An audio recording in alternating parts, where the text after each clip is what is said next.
warahmatullahi wabarakatuh. Nama saya Nur Laila. Saya dari jurusan PAI Pendidikan Agama Islam dari lokal 3C dengan NIM 19112500. Yang saya hormati Bapak Dr. Nur Habibullah SPDI MPDI sebagai dosen pengampu akidah akhlak dan teman-teman yang saya banggakan. Baiklah, di sini saya akan membahas tentang adab kepada kerabat yang lebih tua dan adab kepada kerabat yang lebih muda. Kita sebagai seorang muslim yang berpegang teguh dengan adab-adab terhadap kerabat, kita harus mempunyai adab terhadap kedua orang tua, anak-anak, saudara-saudara kita, sebagaimana kita memperlakukan bibi kita seperti ibu kita sendiri, memperlakukan paman kita seperti ayah kita sendiri, memperlakukan saudara, anak-anak, paman dan bibi kita seperti saudara kandung kita sendiri.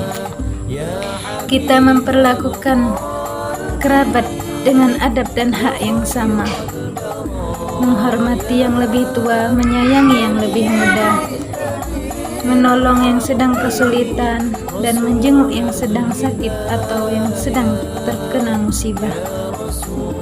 Baiklah, di sini saya akan menjawab pertanyaan dari teman-teman dengan pertanyaan, bagaimana adab kepada kerabat menurut pandangan Islam? Menurut pandangan Islam, Islam adalah agama yang mengajarkan adab kepada sesama. Hal itu agar tercipta keharmonisan antara satu dengan yang lainnya. Pertanyaan selanjutnya, apa manfaat mempelajari adab untuk hubungan kerabat? Tentu sangat penting mempelajari adab untuk hubungan kekerabatan agar selalu terjalin hubungan baik. Pertanyaan selanjutnya, sebutkan adab yang ditekankan oleh agama Islam. Salah satu adab yang ditekankan oleh agama Islam adalah adab terhadap kerabat yang lebih tua. Pertanyaan selanjutnya, sebutkan hadis tentang adab. Al-adabu fawqal ilmi. Adab itu di atas ilmu. Berkata Syekh Abdul Qadir Al-Jailani, aku lebih menghargai orang yang beradab daripada orang yang berilmu. Sebab apa? Jika hanya berilmu, iblis pun lebih tinggi ilmunya daripada manusia. Jadi, percuma saja jika mempunyai ilmu tinggi tidak mempunyai adab. Hadis berikutnya, akmalul mu'minina imanan ahsanuhum khuluqan, yang artinya orang mukmin yang paling sempurna imannya ialah orang yang paling baik akhlaknya. Jadi, jika kita ingin menyempurnakan keimanan kita, maka kita harus memperbaiki akhlak kita terlebih dahulu. Pertanyaan selanjutnya, sebutkan ayat tentang kerabat dalam Al-Quran. Bismillahirrahmanirrahim. Innallaha ya'muru bil adli wal ihsani wa ita'i dzil qurba wa yanha 'anil fahsya'i wal munkar wal baghi ya'izukum la'allakum tazakkarun, yang artinya sesungguhnya Allah menyuruh kamu berlaku adil dan berbuat kebajikan, memberi bantuan kepada kerabat. Dia melarang melakukan perbuatan keji, kemungkaran, dan permusuhan. Dia memberi pengajaran kepadamu agar kamu mengambil pelajaran. Quran Surah An-Nahl ayat 90. Pertanyaan selanjutnya, bagaimana menempatkan orang tua ketika di majelis?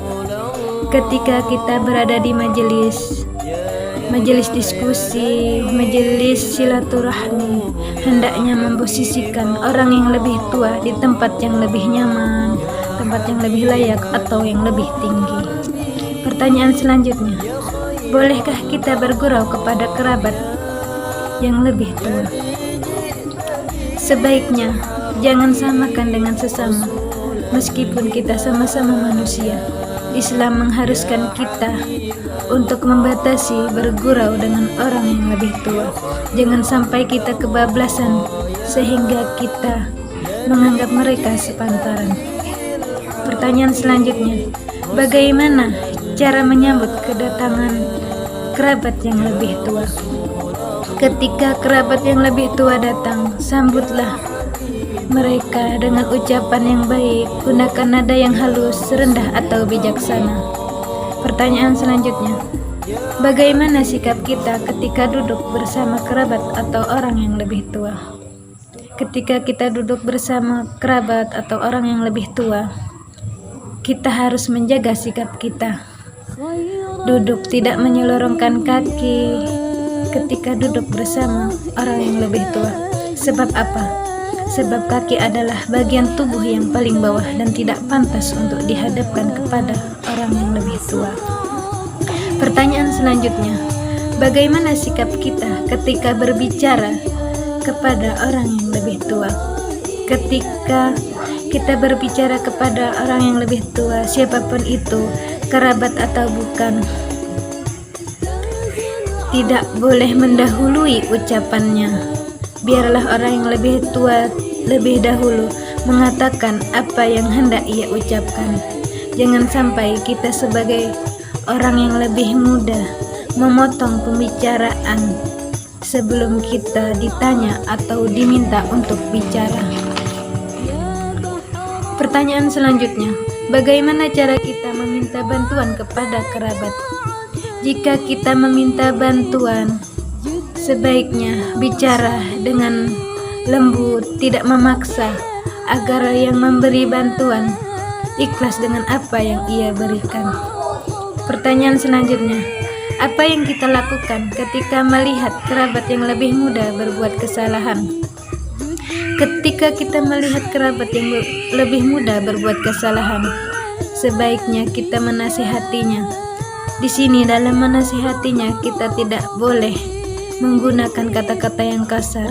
Kita harus berkata dengan lemah lembut agar yang kita beri nasihat dapat menerima dan tidak tersinggung.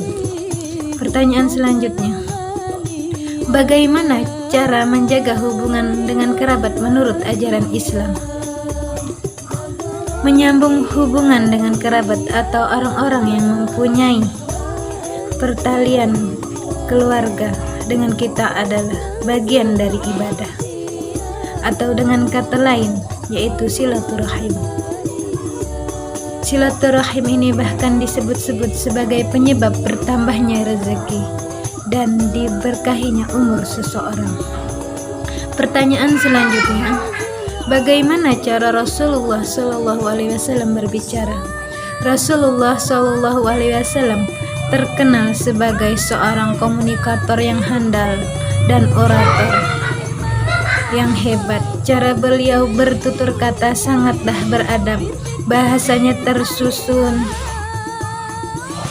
indah dan mudah dipahami. Setiap perkataan Rasulullah SAW mengandung kebenaran. Beliau termasuk banyak diamnya, tidak banyak bicara tanpa ada manfaatnya. Memulai dan menutup pembicaraan dengan ungkapan yang fasih. Beliau berbicara dengan ungkapan yang singkat tapi luas maknanya. Berbicara terperinci, tidak lebih dan tidak kurang. Begitulah cara Rasulullah SAW berbicara. Jadi kita sebagai umatnya sebaiknya mengikuti cara beliau bertutur kata. Hanya inilah yang dapat saya sampaikan. Jika ada kekurangan, saya mohon maaf yang sebesar-besarnya. Wassalamualaikum warahmatullahi wabarakatuh.